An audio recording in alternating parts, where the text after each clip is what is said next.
अस्सलाम वालेकुम नाज़रीन, आज मैं इश्क मुशर्रत की 17 एपिसोड के रिव्यू के साथ आपकी खिदमत में हाजिर हूँ। नाज़रीन, हम देखते हैं कि फजल बख्श और शिब्रा की खट्टी मीठी सी लव स्टोरी में बहुत हमें मज़ा आने लगा है, लेकिन इसमें नाज़रीन आज एक ट्विस्ट आएगा। तो चलिए रिव्यू का आगाज़ करते हैं, जिसमें कि हम देखते हैं वो दोनों बैठ के बातें कर रहे होते हैं और फजल बख्श उसको कहता है कि वो निम्रा को कैसे मनाए, क्योंकि निम्रा को उसने बताया कि वो बहुत बड़ा बिजनेसमैन है, बहुत अमीर कबीर है।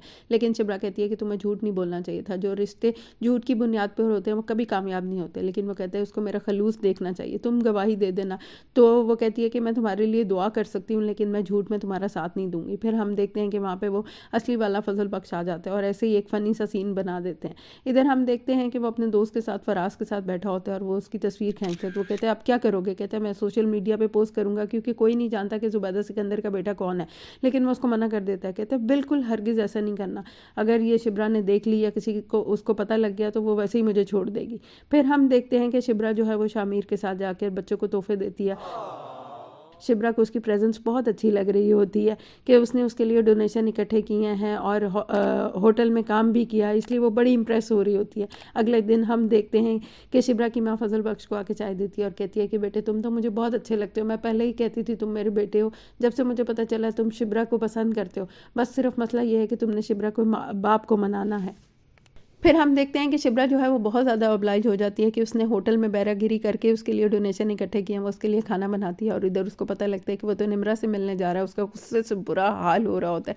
वो उसको बुलाती है और बहुत ज़्यादा डांटती है और फजल बख्श की ड्रामेबाजी अरूज पे चली जाती है और वो फिर ड्रामा करता है कि वो बहुत नाराज़ हो गया है और कहते हैं कि गरीब की कोई इज्जत ही नहीं है वगैरह वगैरह। फिर हम देखते हैं कि शिब्रा की माँ और बहन उसको डांटते हैं कि तुमने उसका दिल तोड़ दिया, जाओ अब उसको जाके मनाओ। फिर वो उसका ख्याल होता है वो चला गया होगा, लेकिन वो तो इंतज़ार कर रहा होता है और उसको देख के झूठ मूठ के रोना शुरू कर देता है। वो फिर उसको मनाती है और उससे माफ़ी मांगती है, लेकिन वो कहता है कि मैंने जाना है और जाके यही कहना है कि आई लव यू।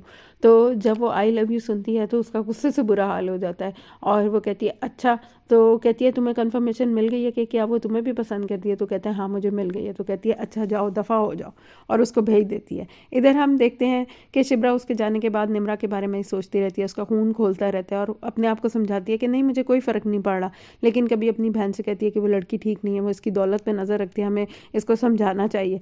और उधर हम देखते हैं कि शामिर को भी बहुत ज़्यादा एंग्जाइटी होना शुरू हो जाती है कि वो किस तरह से शिब्रा को आई लव यू कहेगा।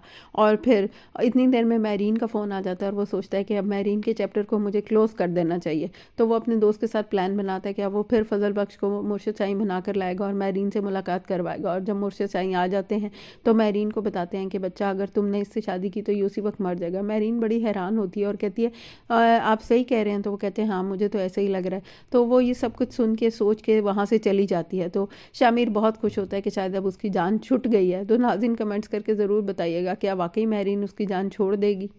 फिर नाज़रीन हम देखते हैं कि ड्रामे में एक ट्विस्ट आने वाला है, क्योंकि शामिर सफदर को कहता है कि शिब्रा को कहो कि पार्टी की तरफ से उसको कोई इनाम वगैरह मिलना है, इसलिए उसको बुलाओ, कोई काम है। तो वो फिर सोचता है कि शिब्रा आएगी, वो उससे मिलेगा। शिब्रा फिर एक पूरा सीन आता है कि शिब्रा उसे देख के बड़ी खुश होती है और उसे कहती है कि तुम यहाँ कैसे आ गए और ये तुमने कैसे कपड़े पहने हुए हैं वगैरह वगैरह। और फिर हम देखते हैं कि जैसे ही शिब्रा को असलियत पता लगती है तो शिब्रा उसके मुँह पर थप्पड़ मारती है और ये सब कुछ सोच के ही शामिर को जो है ना दिल वो बहुत बुरा होता है और उसे समझ नहीं आती कि उसे ऐसा करना चाहिए कि नहीं। फिर वो अपने आप को शीशे में देखता है तो उसे लगता है कि फजल बख्शी शिब्रा को पसंद है, फजल बख्शी सबको पसंद है, इसलिए ये वो अपना इरादा तर्क कर देता है और सफदर को कहता है कि मत उसको बुलाने जाना, क्योंकि उसको लगता है कि ऐसा ही होगा।